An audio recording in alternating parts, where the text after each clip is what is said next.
রাজনৈতিক সচেতন বাঙালি, সেখানে 2026-এর ভোট কি আলাদা কিছু?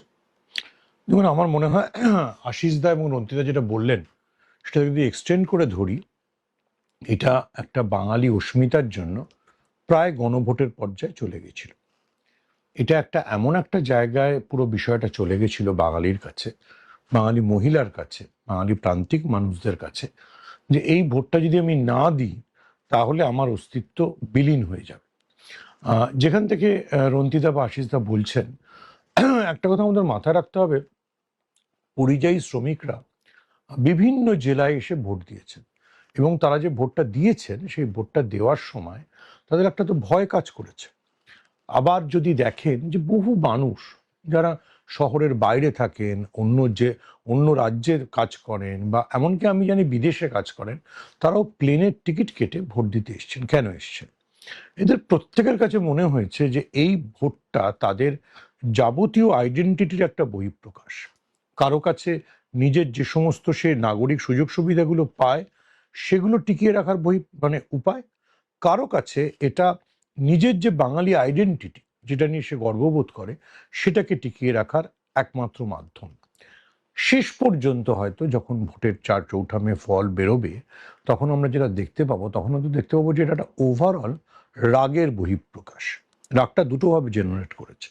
একটা হচ্ছে ভয়, যে আমার আমার গ্রামের 10 জনের মধ্যে 4 জনের নাম বাদ গিয়েছে, আমি কি করব, আমার কাছে কোনো উপায় নেই, আমি ভয় পাচ্ছি যে এর পরের বার আমার নাম বাদ দিয়ে দেবে না তো। আমি ভোট দিতে লাইনে চলে এসেছি, আমি বিহারে কাজ করি, আমি কেরালে কাজ করি, এবার আমাকে ভোট দিতেই হবে। আমার গ্রামের বা আমার পাড়ার 10 জনের মধ্যে 4 জনের ভোট বাদ চলে গেছে। ভয় থেকে রাগটা জেনারেট করেছে। আর একটা হচ্ছে যে এত ধরনের আলোচনা হয়েছে বাঙালির খাবার নিয়ে, বাঙালির পোশাক নিয়ে, বাঙালির সংস্কৃতি নিয়ে। মাছ নিয়ে ঘরে ঘরে ঢুকে গেছে, কিন্তু আমরা দেখেছি সব দলের রাজনীতিবিদরা তো এই যে পুরো যে ডিসকোর্স বা যে প্রতর্কটা তৈরি হয়েছে, সেটা কোনোভাবে বাঙালিকে ক্ষুব্ধ করেছে।